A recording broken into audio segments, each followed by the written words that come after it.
Hi friends, அனைவருக்கும் வணக்கம். நாம் இன்னைக்கு கொஞ்சம் கூட மாவு கையிலேயே ஒட்டாமல் கைவலி இல்லாமல் ஈஸியாக மாவு மிக்ஸ் பண்ணிவிட்டு ஒரு நிமிஷத்தில் மாவு மிக்ஸ் பண்ணி ரொம்ப சாஃப்டான சப்பாத்தி எப்படி செய்யலான்னு பார்க்கலாங்க. இந்த சப்பாத்தி நெக்ஸ்ட் டே வரைக்குமே ரொம்ப சாஃப்டாக இருக்குங்க. ரெண்டு விரலில் பிச்சிடலாங்க, அந்தளவுக்கு சாஃப்டாக இருக்கும். வேலைக்கு போகிற பெண்களுக்கு, பேச்சுலர்ஸ்க்குலாம் இந்த வீடியோ ரொம்ப யூஸ்ஃபுல்லாக இருக்குங்க. வாங்க வீடியோக்குள்ளே போகலாம். அதுக்கு முன்னாடி நம்ம சேனலை சப்ஸ்கிரைப் பண்ணாத நண்பர்கள் ப்ளீஸ் சப்ஸ்கிரைப் பண்ணுங்கள், சப்போர்ட் பண்ணுங்கள். வாங்க இப்போ வீடியோக்குள்ளே போகலாம். சாஃப்ட் சப்பாத்தி செய்கிறதுக்கு நான் இன்னைக்கு 1 கிளாஸ் கோதுமை மாவு எடுத்திருக்கேங்க. எல்லார் வீட்டிலும் இருக்கிற நார்மல் டீ கிளாஸில் தாங்க நான் எடுத்திருக்கேன். நீங்கள் கோதுமை மாவை அளக்குறச்ச நல்லா அழுத்தம் கொடுத்து பொங்க எடுத்துக்கோங்க, மேலாப்பில் எடுக்காதீங்க. நீங்கள் எந்த கிளாஸில் கோதுமை மாவு எடுக்கிறீங்களோ அதே கிளாஸில் அரை கிளாஸ் தண்ணி எடுத்துக்கோங்க. நார்மல் பச்சை தண்ணி தாங்க நான் இன்றைக்கி எடுத்திருக்கேன். நெக்ஸ்ட்டு நார்மல் டீஸ்பூனில் 1/4 டீஸ்பூன் சால்ட்டு, அரை டீஸ்பூன் சுகர் எடுத்திருக்கேங்க. நெக்ஸ்ட்டு மிக்ஸி ஜார் எடுத்துக்கோங்க. எல்லார் வீட்லேயும் இந்த பெரிய மிக்ஸி ஜார் இருக்கும் இல்லைங்க, அந்த மிக்ஸி ஜார் எடுத்துக்கோங்க. இதில் நம்ம எடுத்து வச்சிருக்கிற 1 கப் கோதுமை மாவை சேர்த்துடலாங்க. இது கூடயே நம்ம எடுத்து வச்சிருக்கிற சால்ட்டு, சுகர் அதையும் சேர்த்துடலாங்க. நெக்ஸ்ட் பாருங்கள், அந்த நார்மல் டீஸ்பூனில் 2 டீஸ்பூன் ஆயில் சேர்க்குறேங்க. நல்லெண்ணெய் சேர்க்குறேங்க. நீங்கள் நல்லெண்ணெய் தான் சேர்க்கணும்னு அவசியம் இல்லை. கோகனட் ஆயில், கீ அல்லது பட்டர் எது வேணால் சேர்த்துக்கலாங்க. பட்டர் சேர்க்குறதா இருந்தால் உருக்கி சேர்த்துக்கோங்க. இப்போ நம்ம எடுத்து வச்சிருக்கிற அரை கிளாஸ் தண்ணியை சேர்த்துக்கலாங்க. எந்த கப்பில் நீங்கள் கோதுமை மாவை அளக்குறீங்களோ அதே கப்பில் தாங்க அரை கிளாஸ் தண்ணி எடுக்கணும். தண்ணியோட அளவை அதிகப்படுத்த வேண்டாம். இப்போ மூடி போட்டு க்ளோஸ் பண்ணிவிட்டு நம்ம மிக்சியில் அரைச்சிட்டு வந்துடலாங்க. எப்படி அரைக்கலான்னு சொல்கிறீங்க. நம்பர் 1ல் வச்சு ஒரு 3 செகண்ட் அரைச்சிட்டு அதுக்கப்புறம் நம்பர் 2ல் வச்சு ஒரு நிமிஷத்துக்கு நல்லா அரைச்சிக்கோங்க. பாருங்கள், நான் அரைச்சிட்டு வந்துட்டேன்.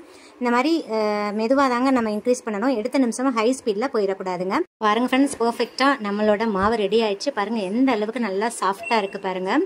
நம்ம கையில் மிக்ஸ் பண்ணுறதை விட மிக்சியில் நம்ம அரைக்கிறச்ச ரொம்ப சாஃப்டாகிருங்க. பாருங்கள் ஃப்ரெண்ட்ஸ், கொஞ்சம் கூட கைவலி இல்லாமல் ஈஸியாக மிக்ஸ் பண்ணியாச்சுங்க. கொஞ்சம் கூட கையிலையும் ஒட்டாதுங்க. தண்ணியோட அளவு கரெக்டாக இருந்துச்சுன்னா ரொம்ப ஈஸியாக நமக்கு சாஃப்டாக கிடச்சிருங்க. உங்களுக்கு ஒரே தான் தண்ணி ஊற்ற கொஞ்சம் பயமாக இருந்துச்சுன்னா நீங்கள் 1/4 கிளாஸ் தண்ணி ஊற்றி கொஞ்சமாக அரைச்சிட்டு நெக்ஸ்ட்டு ஒரு 1/4 கிளாஸ் தண்ணி ஊற்றிட்டு அரைச்சிக்கோங்க. உங்களுக்கு ரொம்ப ஈஸியாக இருக்குங்க. ஒரு டைம் நீங்கள் ட்ரை பண்ணி பார்த்துட்டிங்கன்னா எந்த அளவுக்கு தண்ணி ஊற்றணுன்றது உங்களுக்கு தெரிஞ்சிடுங்க. மேக்ஸிமம் அரை கிளாஸ் தண்ணி தாங்க தேவைப்படும். பாருங்க, வீடியோவில் காமிக்கிற மாதிரி நல்லா ஒரு 2 நிமிஷத்துக்கு மாவை நல்லா மிக்ஸ் பண்ணிடுங்க. இப்போ பாருங்கள், மாவு கொஞ்சம் எவ்வளவு தளர்வாக இருக்குன்னு. இந்த அளவுக்கு தளர்வாக இருந்தால் மட்டும்தாங்க நமக்கு சப்பாத்தி நல்லா சாஃப்டாக வரும். கெட்டியாக இருந்துச்சுன்னா ரொம்ப ஹார்டாக இருக்குங்க. இன்கேஸ் மிக்சியில் அரைக்கிறச்சு உங்களுக்கு தண்ணியோட அளவு கூடிருச்சுன்னா 1 ஸ்பூன் எக்ஸ்ட்ரா வரமாவு சேர்த்துட்டு மிக்சியில் ஒரு பல்ஸ் கொடுத்துக்கிட்டிங்கன்னா சரியாயிருங்க. இப்போ பாருங்கள், நான் லைட்டாக எண்ணெய் அப்ளை பண்ணிக்கிறேங்க. நல்லெண்ணெய் தாங்க அப்ளை பண்ணுறேன். அப்ளை பண்ணிவிட்டு நல்லா இந்த மாதிரி அப்ளை பண்ணி விட்டுருங்க. அப்போ தான் வறண்டு போகாமல் இருக்குங்க. இப்போ ஒரு மூடி போட்டு க்ளோஸ் பண்ணிவிட்டு 20லிருந்து 30 நிமிஷத்துக்கு அப்படியே ஊற வச்சுருங்க. அப்போ தான் சப்பாத்தி நல்லா சாஃப்டாக கிடைக்குங்க.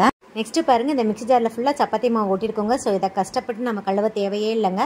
எல்லார் வீட்லேயும் பாத்திரம் கழுவுற லிக்யூட் இருக்கும் இல்லைங்க. உங்கள் வீட்டில் என்ன லிக்யூட் இருக்கோ அதையும் நீங்கள் யூஸ் பண்ணிக்கலாம். அந்த லிக்யூட்லேருந்து 2லிருந்து 3 ட்ராப் சேர்த்துக்கோங்க. 1/2 கிளாஸ் தண்ணி சேர்த்துக்கோங்க. இப்போ மூடி போட்டு க்ளோஸ் பண்ணிவிட்டு மிக்சியில் ஒரு நிமிஷத்துக்கு நல்லா அரைச்சிக்கோங்க. இப்போ பாருங்கள், இந்த மாதிரி நுரைச்சி வரும். இப்போ பாருங்கள், இந்த தண்ணியை நான் கொட்டிட்டு காமிக்கிறேன். இதிலே பாருங்கள் சூப்பராக க்ளீன் ஆயிடுச்சு. இப்போ லைட்டாக டேப் வாட்டரில் நீங்கள் கழுவி கொடுத்தாவே போதுங்க. இதுக்கு கையை வச்சோ தேய்ச்சோ இல்லை ப்ரஷ் வச்சு அழுத்தம் கொடுத்தோ நம்ம கழுவ தேவையில்லைங்க. நமக்கு இந்த மாதிரி செஞ்சோம்னா மிக்சியும் வீணாகாதுங்க. சூப்பராக கழுவிடலாங்க. பாருங்கள் எவ்வளோ பளிச்சுன்னு இருக்குன்னு. இந்த மெத்தடை ஃபாலோ பண்ணிக்கோங்க. இப்போ 1/2 அன் ஹவர் ஆயிடுச்சு. நம்ம மாவு பார்த்துடலாம். பாருங்கள், மாவு எந்த அளவுக்கு நல்லா சாஃப்டாக இருக்குன்னு பாருங்கள். விரல் வச்ச நிமிஷம் டக்குன்னு உள்ளே இருங்குங்க. அந்த அளவுக்கு நல்லா சாஃப்டாக இருக்குங்க. ஸோ 20லிருந்து 30 நிமிஷம் கண்டிப்பாக ஊற வச்சுக்கோங்க.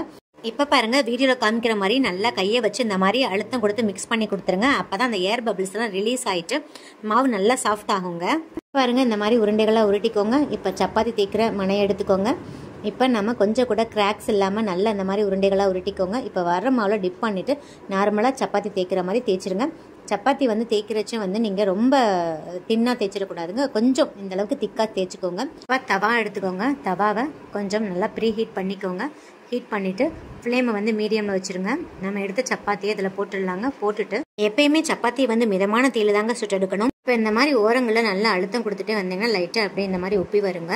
இப்போ நம்ம திருப்பி போட்டுடலாம். திருப்பி போட்டு ஆயில் அப்ளை பண்ணிடுங்க. ஆயில் அப்ளை பண்ணிட்டோம்னா நெக்ஸ்ட் அந்த பக்கம் திருப்பி போட்டு ஆயில் அப்ளை பண்ணிடுங்க. அவ்வளோதாங்க, நம்மளோட சப்பாத்தி ரெடி ஆயிடுச்சு. இதே மாதிரி எல்லா சப்பாத்திகளும் சுட்டு எடுத்துடலாங்க. நான் இன்றைக்கி சப்பாத்திக்கு ஆயில் தாங்க அப்ளை பண்ணியிருக்கேன். நீங்கள் கீ ஆர் பட்டர் எது வேணால் அப்ளை பண்ணிக்கலாங்க. பாருங்கள், சப்பாத்தி நம்ம எடுக்கிறச்ச எந்த அளவுக்கு மடங்குது பாருங்கள். மடங்குனா மட்டும்தாங்க சப்பாத்தி நல்லா சாஃப்டாக இருக்குன்னு அர்த்தம். இப்போ பாருங்கள், நெக்ஸ்ட் பார்த்தீங்கன்னா மீதம் இருக்கிற சப்பாத்தி மாவை நம்ம எப்படி ஸ்டோர் பண்ணலான்னு பார்க்கலாங்க. நம்ம சப்பாத்தி மாவு மீந்து போயிடும். அதை நம்ம அப்படியே ஃப்ரிட்ஜில் எடுத்து வச்சோம்னா, இதே மாதிரியே நம்ம ஃப்ரிட்ஜில் எடுத்து வச்சோம்னா சீக்கிரமாகவே இந்த மேலே ஒரு மாதிரி கருப்பாயிருங்க. இந்த ஃப்ரெஷ்னஸாகவே போயிடும். ஸோ நமக்கு அந்த சப்பாத்தியை திரட்டுறதுக்கே பிடிக்காது. ஸோ நான் சொல்கிற டிப்ஸை ஃபாலோ பண்ணி பாருங்கள். இப்போ பாருங்கள், நம்ம திரட்டி வச்ச சப்பாத்தி மாவை அப்படியே தூக்கி உள்ளே வைக்காதீங்க. இப்போ நம்ம சப்பாத்திக்கு மாவு இப்படி உருட்டிப்போம்ல, அதே மாதிரி உங்களுக்கு எந்த சைஸில் தேவையோ அந்த சைஸில் நல்ல பால்ஸ் மாதிரி உருட்டிக்கோங்க.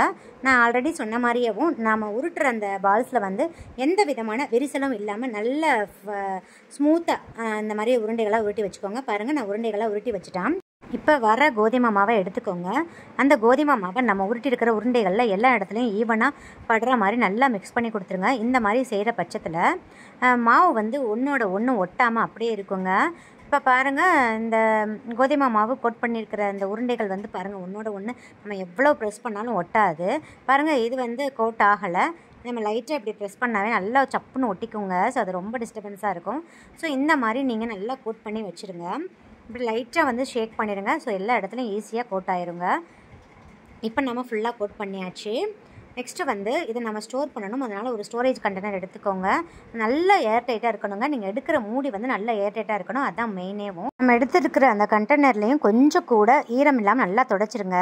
இப்போ இந்த பாக்ஸுக்கு உள்ளேயும் கோதுமை மாவை வந்து எல்லா இடத்துலையும் ஸ்ப்ரெட் ஆகிற மாதிரி நல்லா அப்படியே கோட் பண்ணி விட்டுருங்க. பாக்ஸை மூடி போட்டு க்ளோஸ் பண்ணிவிட்டு லைட்டாக அந்த மாதிரி ஷேக் பண்ணாவே எல்லா இடத்துலையும் ஈவனாக நல்லா கோட் ஆயிருங்க. இப்போ இந்த உருண்டைகளை தூக்கி உள்ளே வச்சிட வேண்டியதான்.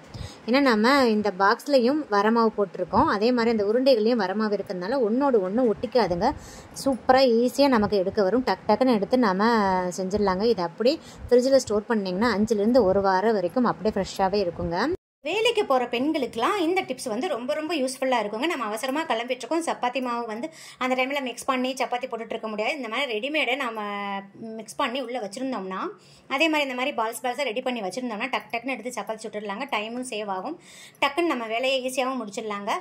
ஸோ இந்த டிப்ஸ் உங்கள் எல்லாருக்குமே ரொம்ப ரொம்ப யூஸ்ஃபுல்லாக இருக்கும்னு நினைக்கிறேன். நல்லா டைட்டாக மூடிட்டு ஃப்ரிட்ஜில் ஸ்டோர் பண்ணிக்கோங்க. ஸோ இந்த வீடியோ உங்களுக்கு மிகவும் பயனுள்ளதாக இருக்குன்னு நினைக்கிறேங்க. இந்த வீடியோ பிடிச்சா லைக், ஷேர், கமெண்ட் பண்ணுங்கள். மறக்காமல் சப்ஸ்கிரைப் பண்ணுங்கள். உங்கள் ஃப்ரெண்ட்ஸ் அண்ட் ரிலேட்டிவ்ஸ் கூட நிறைய ஷேர் பண்ணிக்கோங்க. நன்றி, வணக்கம்.